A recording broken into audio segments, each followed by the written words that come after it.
And welcome back to my channel. If you're new here, my name is Amy and I am on a financial freedom journey with my family, and I share that all on this channel.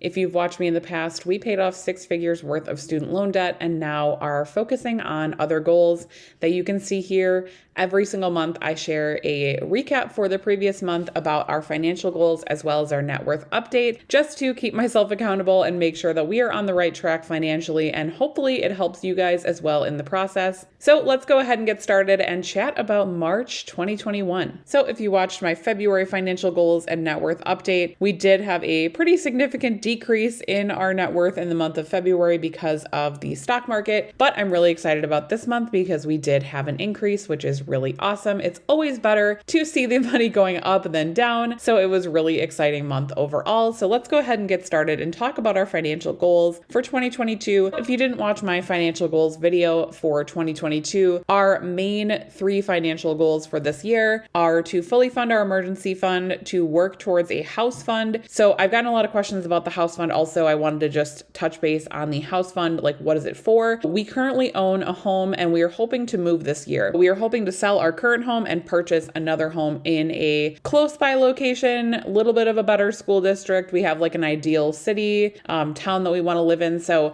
we're hoping to buy a home this year. I know with like the craziness of the market, I'm not quite sure that that's going to happen, but it is a goal of ours. So I would just like to basically set aside some money for moving expenses, for an additional down payment if we choose to do that, as well as like some new furniture and things for our house. We have not bought any furniture basically since we've been married. So our furniture is very, very old, very beat up. It is like kind of like college furniture. We don't have any like nice furniture. So we do want to buy a couple of pieces for our new house and all of that. So that is kind of what we are using that money for. And like I said, we do probably want to put a little bit additional down on the house as well. Basically, we put a goal of $25,000. I'm not sure if that is going to be possible with our income this year, but shoot for the stars. So I just put a goal of $25,000 for that. And if we don't get there, that is totally fine as well. And then our other main goal is my Roth IRA for the year. So that is a goal of $6,000. We do also have a 529 goal, but that's kind of like a side goal. Like if we can, if we have a little bit extra at the end of the year, we'll probably fund that, but it's not a major goal. We do have 3 kids, but they are fairly young. So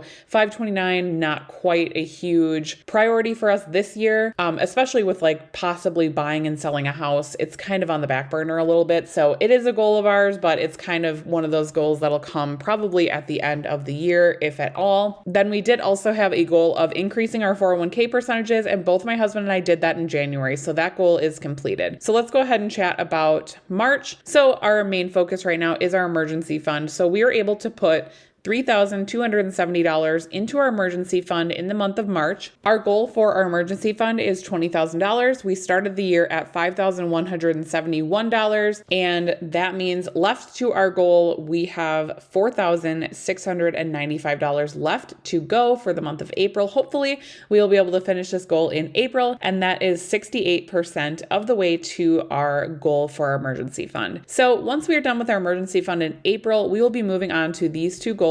I haven't quite figured out how we're going to do that yet. I'm not sure if we're going to work on them simultaneously. I think we will. But I think for the rest of April, I think we're only going to have maybe 1 week where we are finished with our emergency fund. We will probably just try to get a little bit of a head start on the house fund and then add in the Roth IRA in the month of May. That's my thought. Let me know what you guys think. I'm sure it really doesn't matter, but that's my theory right now. I think we're going to work on them together starting in May. We'll definitely get my Roth IRA finished this year, but I'm not sure about the house fund. Like I said, the $25,000 is definitely a high goal for us. As you can see here, all of our goals for the year total about $47,000, which is a lot of money, but we do try to save about 40% of our income. So I'm fingers crossed hoping that we will be able to make it work, but we will see.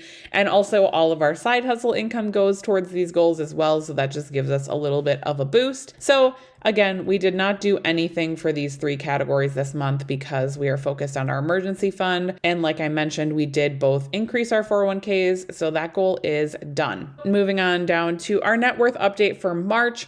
So our home value, like I've said in the previous videos of this series, we will not be probably touching this at all, especially if we move. I'm just going to leave it at 275. The latest Zillow estimate that I saw was about 320. So this is definitely probably a little bit of an underestimate, but I would rather be on the safe side, as well as, when you sell a house, there's so many costs and things associated with it. So I would rather be a little bit on the conservative side for this.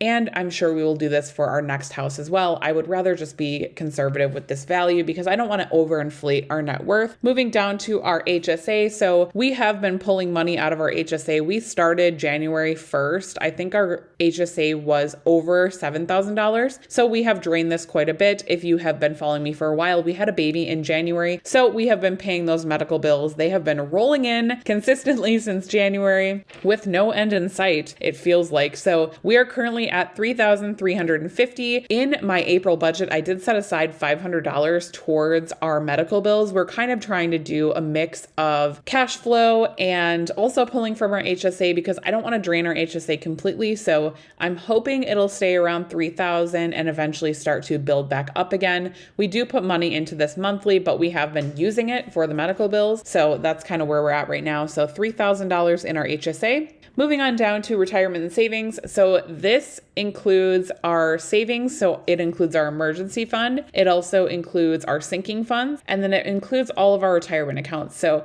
my husband has a 401k through his employer. I have a 401k through my employer. And then I also have my Roth IRA that I started in 2021. So all of those accounts are included in this number. And that number this month at the end of March was $170,200. So the bulk of that is coming from my husband and I's 401ks through our employer. And then another big chunk of that is our emergency fund. And then the rest is, my very small Roth IRA, and then also our sinking funds, which are only a couple of $1,000s. So the bulk of that is invested in the stock market, which is why we had such a huge fluctuation in February because of the market. And now the market has started to come back up. So that is great because it definitely impacted our net worth this month in a positive way. Moving down, we do have our brokerage account through M1 Finance. I love M1 Finance. That is also where my Roth IRA is. So you guys will see it more when I start talking more about our Roth IRA for 2022 and putting money into that for that goal. But we do have our brokerage account through M1 Finance as well. We kind of just throw some extra money in there every once in a while and it just grows. That is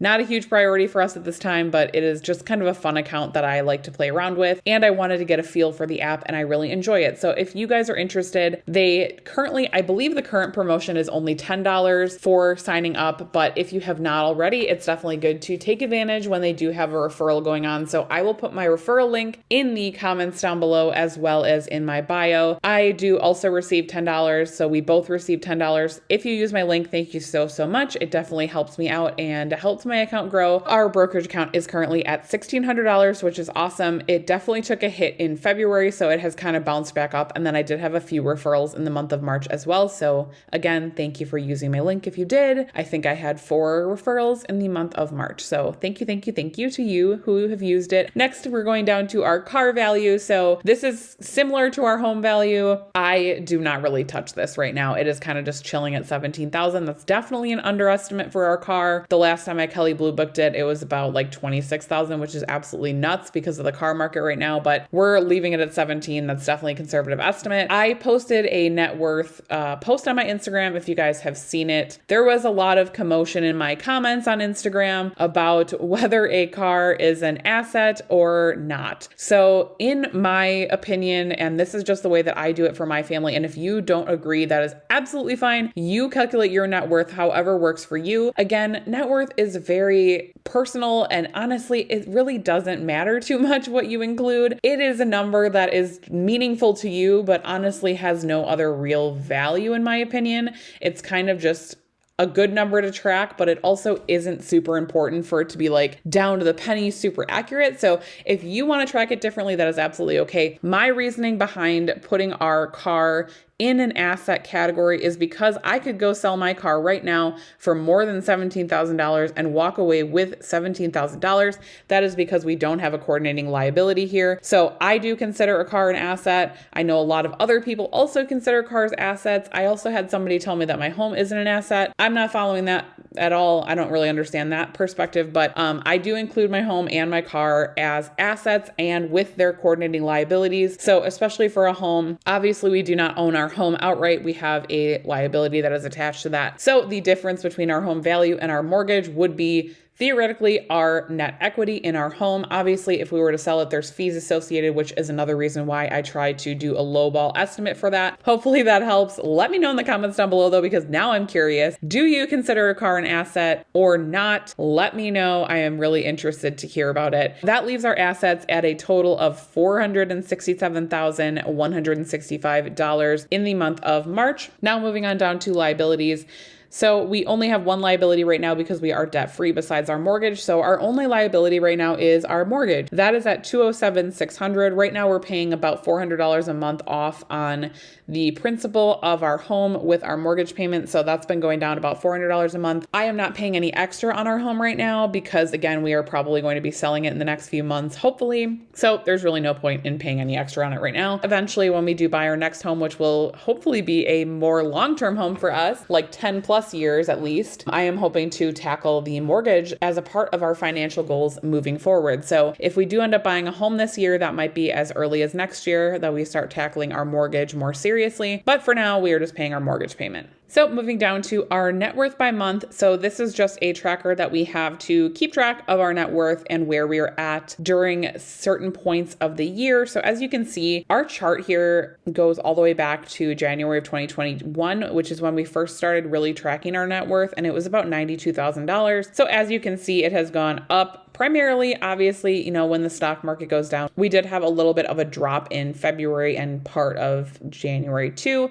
And then now we're kind of coming back up. So we have this trend line, which isn't super accurate right now because of the market, but we are kind of shooting towards this $300,000 mark. So our current net worth as of March 2022 is $259,565. That is an increase from last month of $11,410. Obviously, because the market was down in February, it was easier to have a very large increase because it kind of bounced back. And then we also added more money to our emergency fund and our investments. So we did have a really good month. Obviously, that's not going to be the case every single month, but we are doing really great. So I'm really happy about that. Fingers crossed, hoping that we'll be able to hit this 300 milestone sometime in the year of 2022. Again, we were able to get from 100 to 200,000 really quickly in only 8 months because the market was so crazy in 2021 in a positive way. Not anticipating that we'll be able to do that again in such a quick time frame, but hopefully we'll be able to hit 300,000 this year as well. So that is all I have for this video for you guys. Let me know in the comments down below, do you track your net worth and your financial goals? I would love to hear what your goals are for 2021. Let me know how they're going,